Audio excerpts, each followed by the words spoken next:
안녕하세요, 여러분. 인문예술 6번 지문. 자, 문제풀이 시작해 보겠습니다. 교재는 68페이지입니다. 자, 이 지문이 여러분 다소 어렵게 느껴지시진 않았나요? 논리학과 관련된 지문인데 문제를 차근차근 풀어보도록 하겠습니다.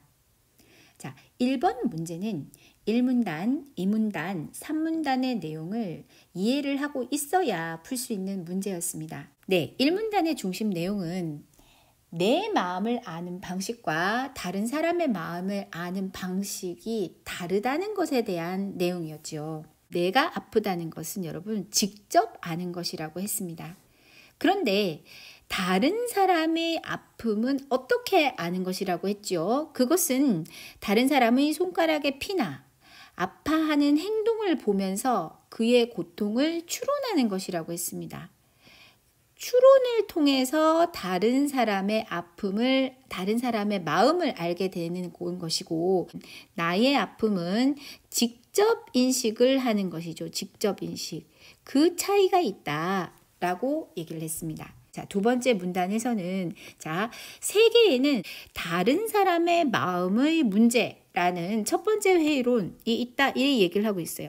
사실 그 사람이 아프지도 않은데 아프다고 거짓말을 하거나 거짓 행동을 한다는 뜻이 아니고, 다른 사람이 진실을 말을 해도 그 사람이 나와 같은 방식으로 생각하고 느끼고 인식한다는 것, 이 세 개를 묶어서 무엇이라고요? 마음을 갖는다는 것, 생각하고 느끼고 의식하는 것, 그것이 즉 마음을 갖는 것인데, 다른 사람이 나와 같은 마음을 가지고 있는가라고 철학적으로 의심을 한다는 거예요. 두 번째 회의론의 유명한 것은 인식적 회의론이다. 자, 이것은 뭐예요? 세계에 대한 우리의 알을 믿을 수 있는가라는 문제라는 거예요. 자, 이것은 여러분 우리가 융합 4번을 할 때 데카르트의 회의론에서 배웠던 겁니다. 전지전능한 악마가 존재한다면 우리가 어떤 지식을 정당화할 때마다 그 전지전능한 악마가 어때요? 방해를 할 것이므로 우리가 진실이라고 믿고 있는 것들은 진정하게 알민가, 이것에 대한 어떤 회의를 얘기를 하는 거죠. 자, 그러면 세 번째는요. 세 번째는 귀납의 문제가 있다라는 거예요. 과거의 어떤 사실을 근거로 미래를 예측할 수 있는가? 이것이 세계 3대 세 번째의 귀납의 문제의 회의다. 이 얘기를 하는 겁니다. 자, 3문단은요. 나가 있습니다. 나가 있고 타인이 있어요. 타인이 있을 때, 자, 나의 여러 가지, 몇 가지 점의 특성으로 타인의 몇 가지 특성을 나가 신체를 가지고 있어요. 그럼 다른 사람은요? 다른 사람도 신체를 가지고 있다는 거예요. 나도 행동을 하죠. 어떤 행동을 할 때 타인도 행동을 합니다. 이런 비슷한 점이 몇 가지가 쭉쭉쭉 있을 때에 내가 고통을 느끼는 것은 내가 고통을 느끼는 무엇이 있다는 거예요. 나가 마음이 있다는 것이죠. 나가 마음이 있을 때 이런 신체 행동 여러 가지의 특징에서 타인이 나와 같은 점을 가지고 있다면 타인도 마음을 가지고 있지 않을까라고 추론을 할 수 있지 않나. 이것이 유비 논증이다. 이 얘기를 하고 있는 거죠. 자, 그럼 여기까지 보고 1번 문제를 풀어보겠습니다. 다른 사람의 마음의 문제는, 자, 이것에 다른 사람의 마음의 문제를 이제 그러니까 어떤 문제 제기를 하는 사람들은요, 내가 고통을 느끼고 있다. 내가 고통을 느낀다. 이거는 직접 인식을 하는 건데, 자, 요거는 긍정을 합니까? 이 전제는 인정을 합니까? 안 합니까? 자, 요거는 첫 번째 줄에 내가 아프다는 건 직접 안다. 요 내용이 있으므로, 자, 요거는 전제를 하죠. 요거는 전제를 한 겁니다. 니은 보겠습니다. 다른 사람이 신체를 가지고 있다. 자, 요거는 전제를 합니까? 안 합니까?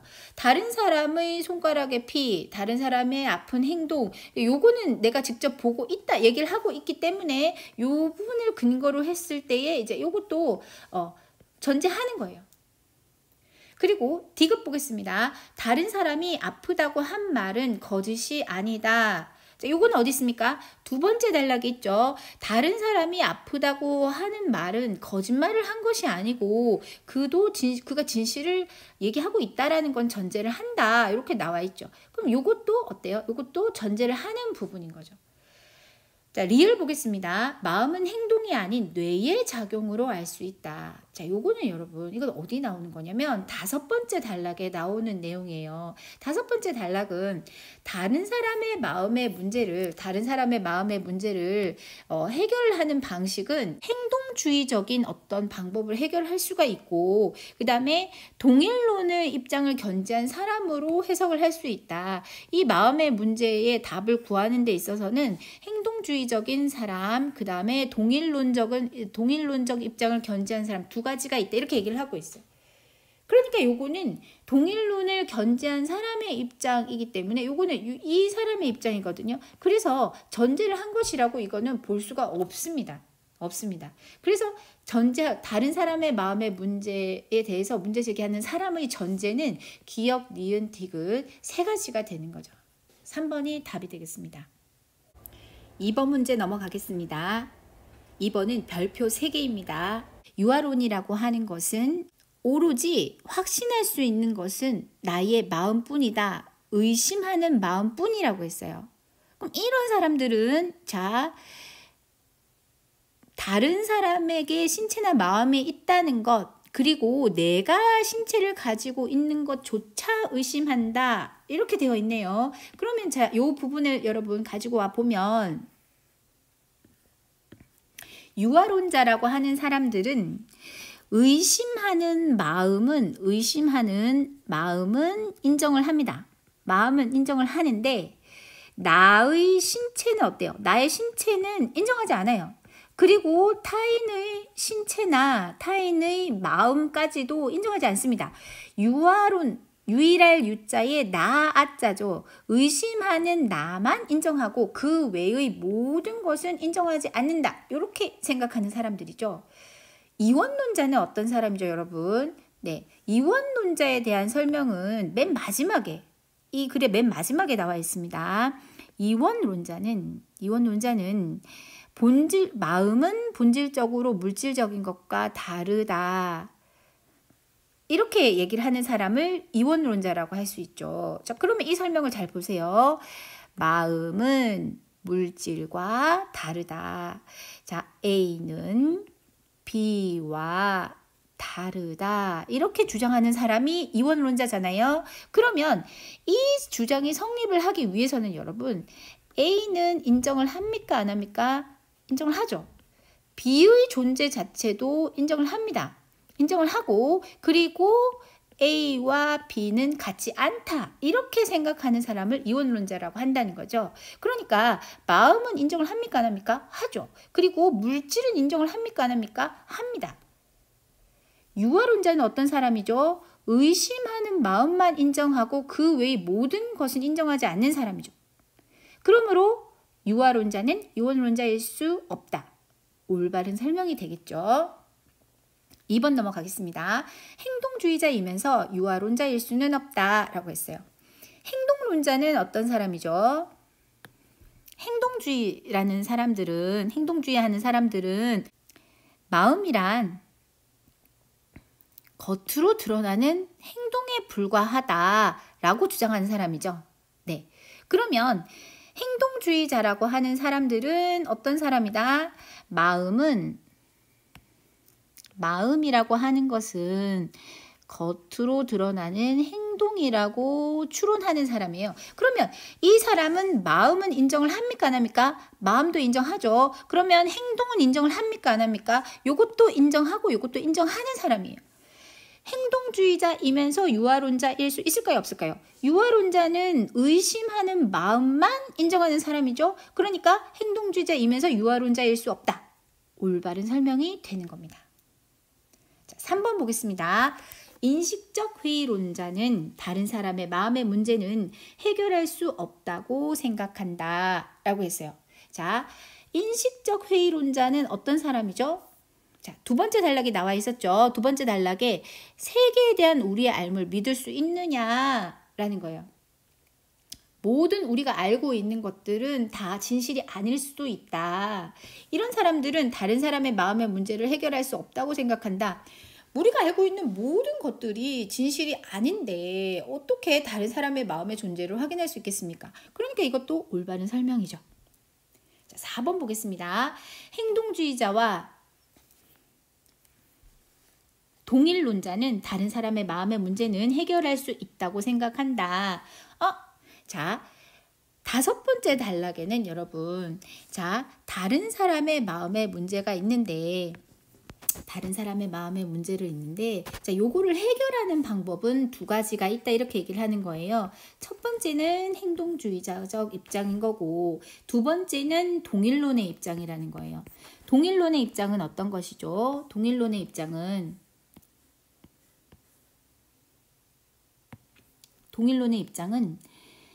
마음은 행동 대신에 특히 뇌를 구성하는 물질과도 같다. 이렇게 보는 거예요. 그럼 이 동일론의 입장에서 보면 마음이라고 하는 것은 무엇이라는 거예요? 마음은 뇌를 구성하는 물질과도 같은 것이다. 마음은 뇌의 작용이다. 이렇게 보는 거죠. 그래서 다른 사람의 문제를, 다른 사람 마음의 문제는 행동주의자적 관점과 동일론적 관점 2가지로 해결할 수, 둘 다 이렇게 해결할 수 있다라고 보는 것. 올바른 설명인가요? 네, 올바른 설명이라고 볼 수 있습니다. 그러면 1, 2, 3, 4번이 다 맞으니까 답은 5번이겠네요. 자, 근데 이 5번의 보기가 사실은 좀 어렵습니다. 여러분, 5번 볼게요. 귀납의 문제를 해결할 수 있다고 생각하는 사람은 다른 사람의 마음의 문제도 해결할 수 있다라고 생각한다. 자, 요건 어디에 나와 있죠, 여러분? 네, 4번째 단락의 맨 마지막 부분에 나와 있습니다. 자, 보세요. 귀납의 문제는 그죠? 아무리 많은 증거가 제시가 되더라도 결론이 참이라는 것이 보장이 안 되는 거다. 그렇죠? 매일매일 아침마다 해가 떴어요. 네, 2020년 동안 떴다고 해서 내일 아침에 해가 뜰 수 있는 걸 보장할 수 있나요? 그렇지는 않다는 거예요. 이런 상황이기 때문에 단 하나의 관찰 증거가 뭘까요? 예, 나의 마음인 거죠. 내가 마음이 있어. 내가 생각하고 느끼고 인식을 해. 그 나의 마음이 있다라는 것으로 다른 사람의 마음을 추론할 수 있는가? 그럴 수 없다. 이렇게 얘기를 하는 거죠. 자, 그럼 보세요. 요 부분은 무엇이냐면요. 자, 수많은 귀납의 어떤 문제들이,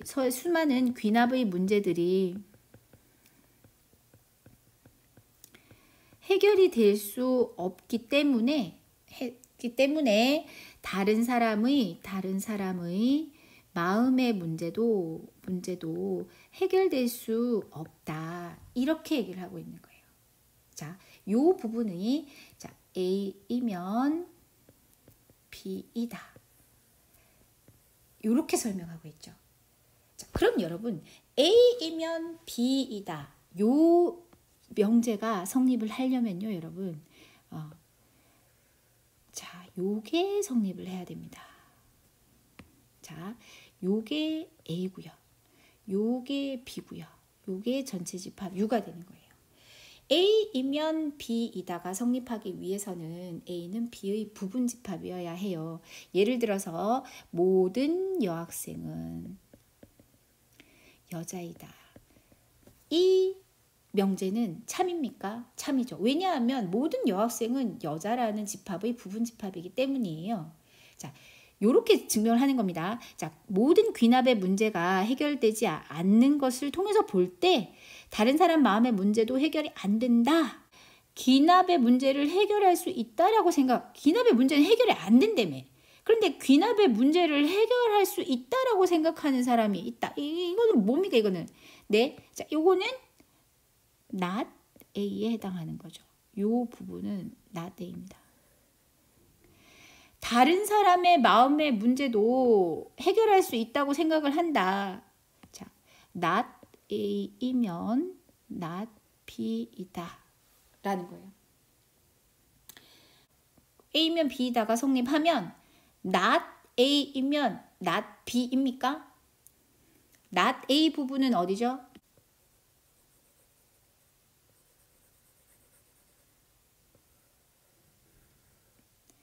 not be인 부분은 어디죠? not be인 부분은 어디가 범위가 더 큽니까? not A죠. 그러므로 5번은 올바른 설명입니까? 틀린 설명입니까? 예, 틀린 설명입니다. 자, 3번 문제 보겠습니다. 3번 문제는 제가 세 번째 문단을 설명할 때 여러분 설명을 다 했습니다. 그렇죠. 나에게 어떤 신체나 행동이 있어요. 나에게 어떤 신체나 행동이 있고 타인에게도 신체나 행동이 있습니다. 그러니까 첫 번째 대상이 뭐예요? 나죠, 나. 나가 가지고 있어요. 그랬을 때 두 번째 대상은 누구죠? 타인에게도 어떤 나가 가지고 있는 어떠한 특징, 무엇? 마음이 두 번째 대상인 타인에게도 있지 않을까라고 추론하는 것이 유비 논증이다. 이렇게 얘기를 했죠. 자, 그러므로 3번 문제의 답은 2번이 되겠습니다. 자, 4번은 A는 뭐죠? 다른 사람의 아픔을 아는 방식은 무엇인가요? 다른 사람의 아픔을 아는 방식은 직접 인식하는 것이 아니다라는 거죠. 나의 아픔은 직접 인식하지만 다른 사람의 아픔은 피나 행동을 보고 추론하는 것이다. 이렇게 얘기를 했죠. 그럼 거울에 비친 나의 모습을 보는 건 뭐예요? 이건 직접 인식이잖아요. 직접 인식. 이건 얘 자체가 잘못됐네요. 1번은 올바르지 않고요. 자, B 보겠습니다. 성공한 유비 논증. 성공한 유비 논증은 뭐가 성공한 유비 논증이라고 되어 있습니까? 네, 성공한 유비 논증은 많은 지지 증거를 가지고 유비 추리를 한 거라는 거예요. 2020년 동안 아침마다 해가 떴어. 얘가 어때요? 360 곱하기 2200개가 있는 거죠. 2020개가 있는 거죠. 2020개를 보고 내일 아침에 해가 뜰 것이다. 이제 이렇게 추론하는 게 유비 추론이라는 거예요. 자, 그러면 지금까지 만난 수많은 독서 모임에 사람들이 있다. 네, 많은 얘가 있다는 거예요. 그러므로 오늘 만난 사람도 성격이 차분할 것이다. 요거는 올바른 설명이 되겠네요. 그러면 답은 몇 번입니까? 네, 2번이 되는 겁니다. 네, 5번 문제 좀 재밌는 문제인데요. 좀비가 있대요. 그런데 철학의 좀비는 그런 좀비가, 철학자들이 말하는 좀비는 그런 좀비가 아니라 겉으로는 전혀 구분이 되지 않지만 마음이 있는가라는 걸 의심받는 거예요. 그럼 우리랑 똑같이 생긴 AI가 있어. 우리랑 똑같이 생긴 AI는 철학적 좀비다. 이렇게 볼 수 있는 거죠.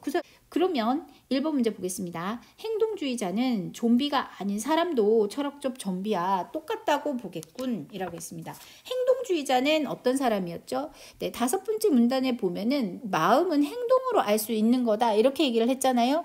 그러니까 행동주의자가 마음이 있는가 없는가를 판단하는 기준은 뭐예요? 판단하는 기준은 행동을 하는가 못하는가잖아요. 자, 다른 사람은 행동을 할 수 있어요, 없어요? 있죠. AI는 행동을 해요, 안 해요? 하죠. 그러므로 둘은 똑같아요, 안 똑같아요? 똑같다. 이렇게 볼 수 있죠. 자, 2번 보겠습니다. 철학적 좀비만 사는 세상에서는 다른 사람의 마음의 문제는 생기지 않겠군. 이라고 했습니다. 자, 철학적 좀비만 사는 세상을 가정을 해봐요. 그러면 나는 좀비예요, 아니에요? 나도 좀비죠. 나도 좀비야. 나를 비롯한 모든 사람이 좀비야. 그러면 마음의 문제를 고민할 필요가 있어, 없어? 나는 마음이 있어요, 없어요? 없잖아요.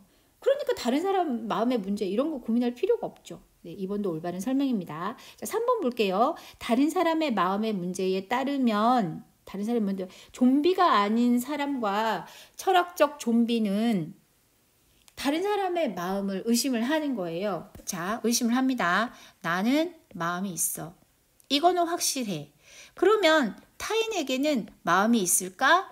이렇게 고민을 하는 거잖아요. 이렇게 고민을 하는 거예요. 그러면 철학적 좀비가 있어. 철학적 좀비는 신체나 행동은 있어요, 없어요? 있죠. 그러면 좀비는 마음이 있을까 없을까 이제 고민을 해. 그러면 좀비가 아닌 사람과 철학적 좀비는 같은 존재죠. 의심받는 존재로서 같은 거죠. 왜? 사람이면 마음이 있을 건데 그걸 어떻게 알 수 있어? 라고 고민하는 게 다른 사람 마음의 문제인 거잖아요. 다른 사람 마음 문제인 거잖아요. 증명을 못하니까 증명할 때까지는 둘 다 같은 존재가 되는 건 거죠. 그쵸? 네. 그럼 답은 몇 번입니까? 3번이 되겠네요. 4번 보겠습니다. 신체와 행동이 우리와 전혀 구분되지 않는 로봇, 철학적 좀비. 그것이 곧 철학적 좀비, 이거는 방금 이게 철학적 좀비를 얘기하는 거니까 올바른 설명이고요. 철학적 좀비가 정말로 있다면 곧 생기겠죠. 다른 사람 마음의 문제를 해결하려는 유비 논증은 틀리는 거죠. 왜? 자, 지금은 철학적 좀비가 있어 없어? 없어. 지금 다 사람이야. 다 사람일까요? 하여튼 다 사람이야. 사람이라는 얘가 엄청 많은데 철학적 좀비가 나타났어. 그러면은 유비 논증은 그 순간 틀리게 되는 거잖아요. 그러니까 5번도 올바른 설명입니다. 오늘의 노력이 내일의 좋은 결실을 가져올 것이라고 믿습니다. 자, 수고하셨습니다.